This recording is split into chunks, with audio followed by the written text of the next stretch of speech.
വിശുദ്ധ മത്തായി അധ്യായം 22. വിവാഹ വിരുന്നിൻ്റെ ഉപമ.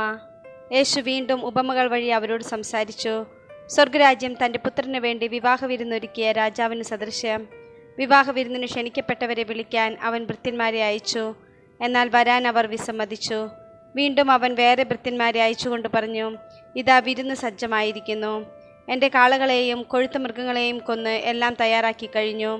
വിവാഹ വിരുന്നിന് വരിക എന്നോ ക്ഷണിക്കപ്പെട്ടവരോട് ചെന്ന് പറയുവിൻ. എന്നാൽ ക്ഷണിക്കപ്പെട്ടവർ അത് വകവയ്ക്കാതെ ഒരുവൻ വയലിലേക്കും വേറൊരുവൻ വ്യാപാരത്തിനും പൊയ്ക്കളഞ്ഞു. മറ്റുള്ളവർ ആ ഭൃത്യന്മാരെ പിടികൂടി അവരെ അവമാനിക്കുകയും വധിക്കുകയും ചെയ്തു.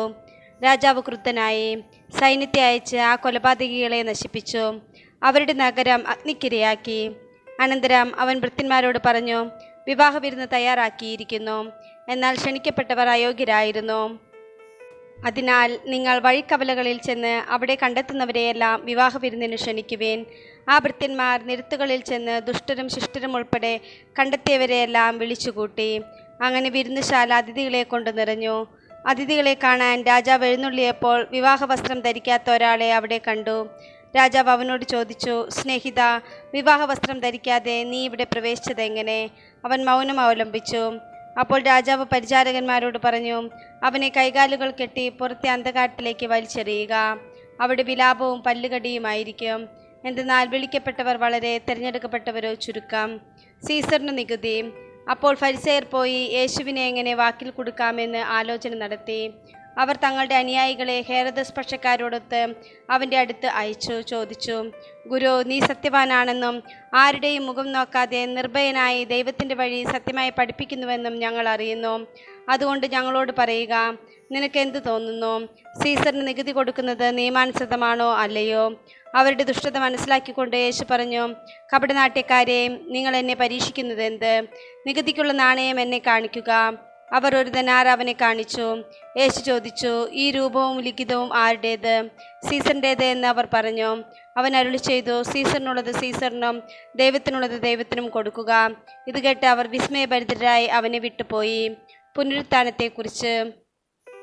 പുനരുത്ഥാനമില്ലെന്ന് പറയുന്ന സദുക്കായർ അന്ന് തന്നെ അവനെ സമീപിച്ചു ചോദിച്ചു, ഗുരു, ഒരുവൻ സന്താനമില്ലാതെ മരിച്ചാൽ അവൻ്റെ സഹോദരൻ ആ വിധവയെ വിവാഹം ചെയ്ത് സഹോദരന് സന്താനങ്ങളെ ഉൽപ്പാദിപ്പിക്കണമെന്ന് മോശ അനുശാസിച്ചിട്ടുണ്ട്. ഞങ്ങളുടെ ഇടയിൽ 7 സഹോദരന്മാരുണ്ടായിരുന്നു. ഒന്നാമൻ വിവാഹം ചെയ്തു. സന്താനമില്ലാതെ ഭാര്യയെ സഹോദരന് വിട്ടുകൊണ്ട് അവൻ മരണമടഞ്ഞു.